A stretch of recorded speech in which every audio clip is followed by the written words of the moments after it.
कहानी उस घर की है जहाँ बहू और बेटी को एक माना जाता था। लेकिन फिर अरे शिखा बेटा, तू रसोई में क्यों घुसी रहती है? जा, रोटी मैं बना लूंगी। नहीं नहीं माँ जी, आप बैठिए, बस सारा खाना बन ही गया है। श्वेता को बोल देती हूँ, वो खाना लगा देगी सबका। सॉरी भाभी, मेरे पास वक्त नहीं है। माँ, मुझे पैसे देना, पार्लर जाना है। हाँ हाँ चली जाना, भाभी को भी ले जाना।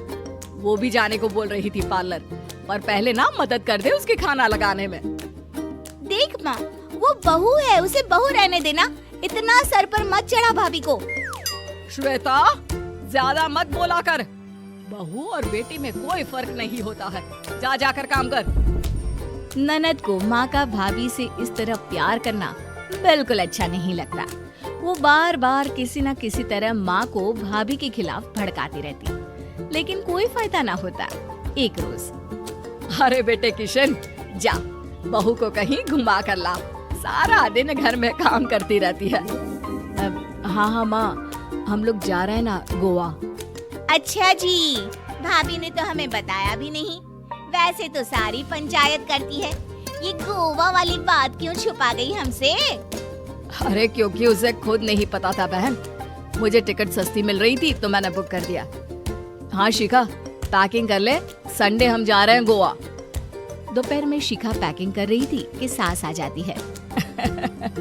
ये क्या बहू, साड़ियाँ? अरे गोवा जा रही है घूमने या फिर शादी में मायके हैं? माँ जी, ऐसा कुछ है ही नहीं, समझ में नहीं आ रहा क्या रखूं कपड़े में। अरे तेरी और श्वेता की साइज तो एक ही है। उसके कुछ मॉडर्न कपड़े ले ले, आकर लौटा देना।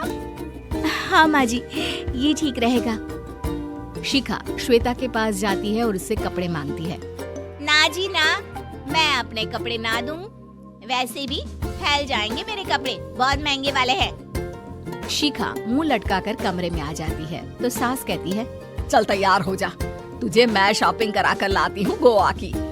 बस फिर क्या था, सास बहू निकल जाते हैं मार्केट और एक से बढ़कर एक ड्रेस खरीद कर घर आते हैं।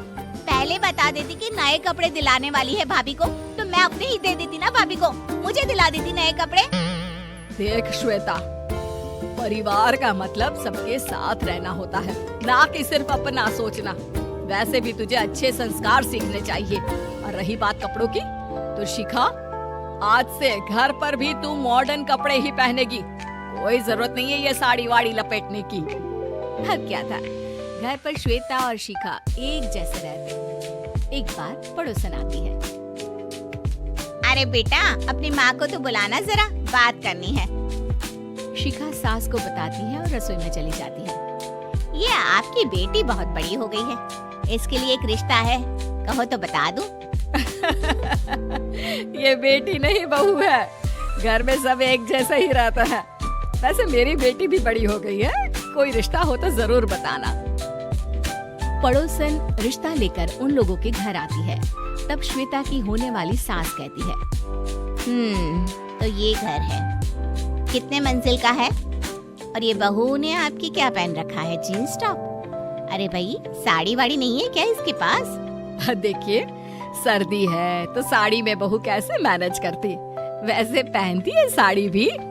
देखिए, हम लोग ठहरे पैसे वाले लोग, कोई कमी नहीं है हम लोगों के पास पैसों की, बहुत पैसे हैं, जमीन, नौकर, चाकर, कार, सब कुछ है, लेकिन घर में संस्कारी बहू चाहिए। समझ रही है ना आप?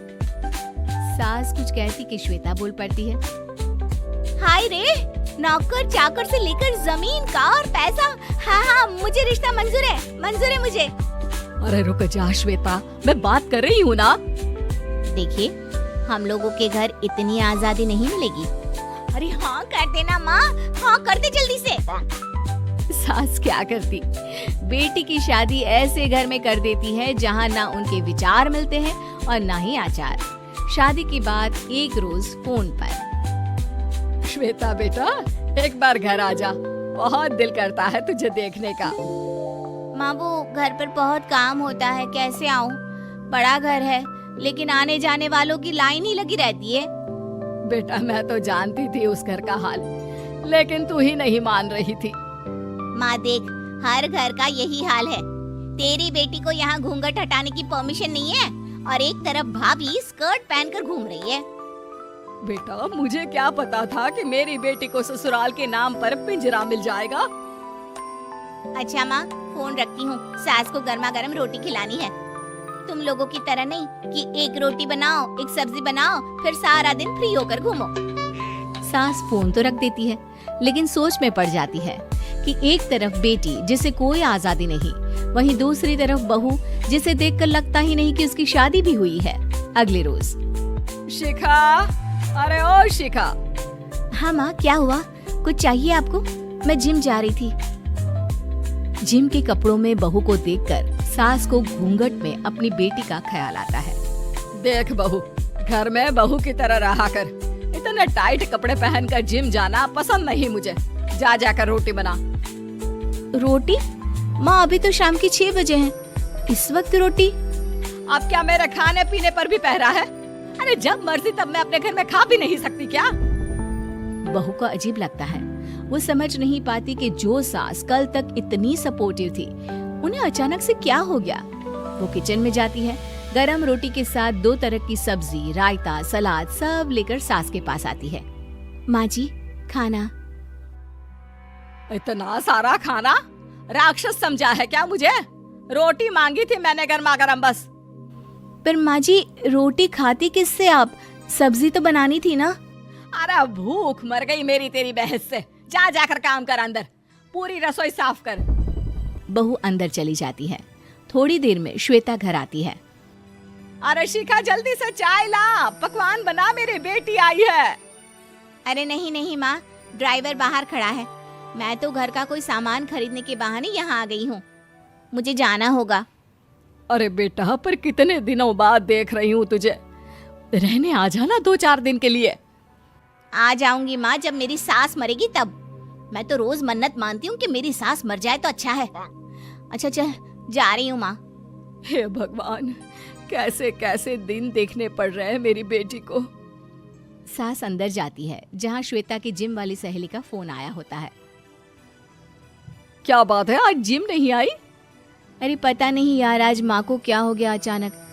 पर खैर कोई नहीं, लगता नहीं कि मैं अब जिम आ पाऊंगी। शिखा स्पीकर पर बात कर रही थी, जिसे सास सुन रही थी। यार, ये सास ना होती ही ऐसी है। मैं तो कहती हूँ बुढ़िया जल्दी मरे और तू आराम से जिए। शिखा को सहेली की बात पर गुस्सा आ जाता है। माँ के मरने की कौन सा बच्चा दुआ मांगता है मोहिनी? आगे से ऐसी बात मेरे सामने मत करना। हमारे घर की शोभा ही माँ है।